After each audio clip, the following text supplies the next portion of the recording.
How's it going, guys? Welcome back to the channel. Today we've got another automotive news video. Today we're going to be talking about the future of both Audi as a brand as well as specifically the Audi R8. But before we actually get into today's video, definitely be sure to subscribe down below and also like this video. It helps me out a lot as a smaller YouTuber. And speaking about subscribing, as of today, this channel's pretty much hit 2,000 subscribers, which I know, isn't a lot by any means, and especially by today's standards on YouTube. But I did just want to briefly say, thank you a lot. It means a lot to me that, 2,000 people out there have actually subscribed to me and have kind of watched these little videos that I make. Obviously, I started this channel back in like April 2020, so it's been around like a year and a half now, coming up on 2 years since starting this channel. And again, I just really enjoy making these videos, whether they're just simple automotive news videos like this, in-depth car reviews, DIY videos, or different videos that I do go into car shows. Like, it really means a lot to me that you guys have taken a little chance and kind of supported me along this journey. And again, I hope you stick around, and hopefully we continue to grow in the future, and I'll continue to be able to make these videos for you guys. But again, it means a lot, and if you're new to this channel, definitely consider subscribing as well, because it really does help me a lot as a smaller YouTuber. But anyways, looking at this first article, so you see the title. It also talks about like the F-150 lighting. We're not going to be talking about that today, but the new R8 will be electric, or the next R8 I should say will be electric. Now, kind of diving into this a little bit more, there's not a lot of confirmed information as of yet, but this is kind of newly released, and Audi has already said that by 2026 they plan to make their entire fleet fully electric. Now, this is something very similar to what Lamborghini previously stated earlier in this year. I know I did make a video on that. If you haven't seen that, I'll leave a link on top of the video right now. Audi and Lamborghini are both, very close brands, and they've kind of grew closer and closer as the years have gone on. And obviously with the like V10 R8s, for example, the V10 R8s and the Huracans, they share the same pretty much drivetrain.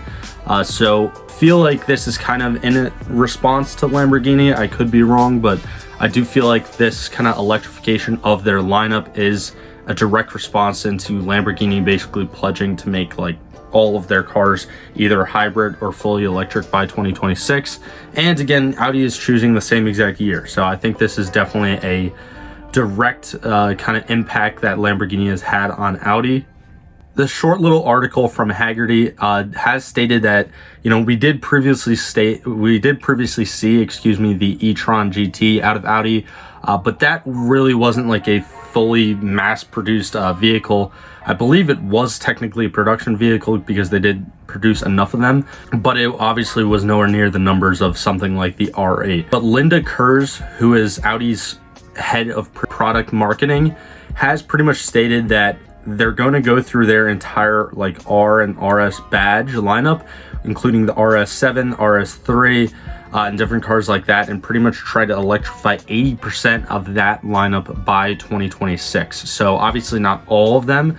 I do think that it would be good for manufacturers to, give us as the consumer options to have both, hybrid or electrified vehicles and your traditional internal combustion engine vehicles, because even though some of the hybrids or the fully electric vehicles might produce more power or even, just be more futuristic and more appealing to some people, obviously people like myself, and I guess some of you guys watching this video, would enjoy just a traditional internal combustion engine.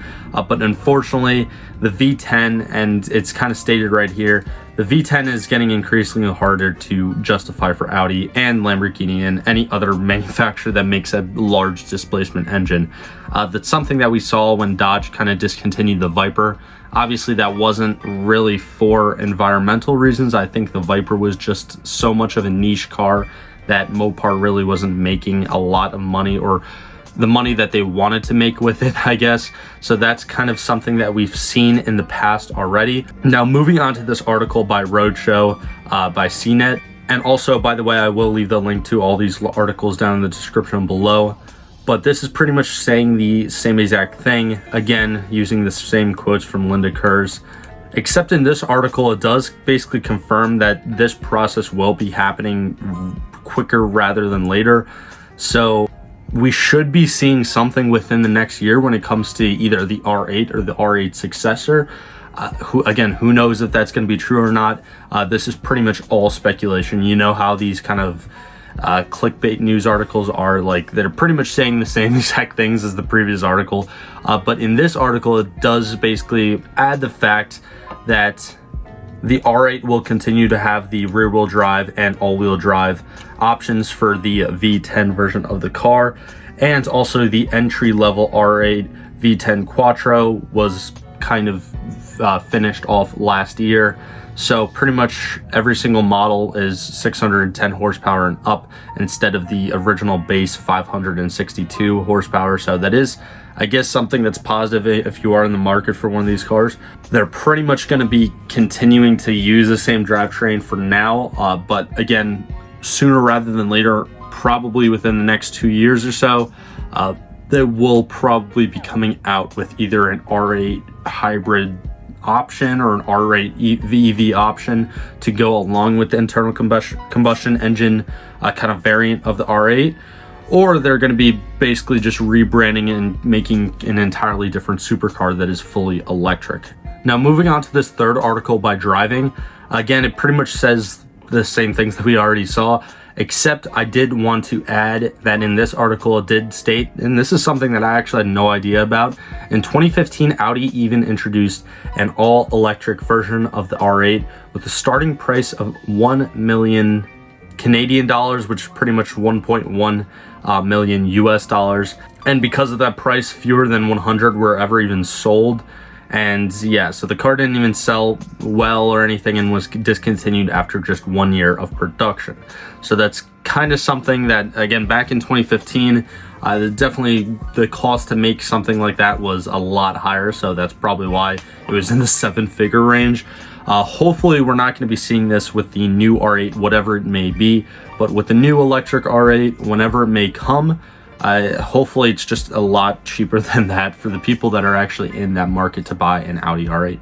And plus, me personally, I would love to see them keep the V10 and keep an internal combustion engine variant of the R8, even if they're moving into, making an EV one in the future. I love to just see that option open on the table for the consumer and for the car enthusiast. But again, like previously stated, it's just really, really hard to justify having the V10 in those vehicles from a business standpoint moving forward. Obviously, it's really easy to justify them as an enthusiast because, I mean, it's a V10. Like, who doesn't want a V10 in their car? But unfortunately, again, just in the direction that these manufacturers moving in, just everything's pretty much being electrified. And again, even as previously stated, they're going to be starting to do that with the RS3 and all the other kind of RS badged lineup. So if you are a fan of Audi, let me know what you guys think of this down in the comments below. But that's pretty much just going to be it for today's video.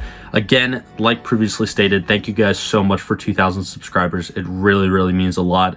And if you're new to this channel, definitely be sure to subscribe. So hopefully we could get to 3,000 in no time. But like always, guys, thank you for all the support, and I'll see you guys in the next one.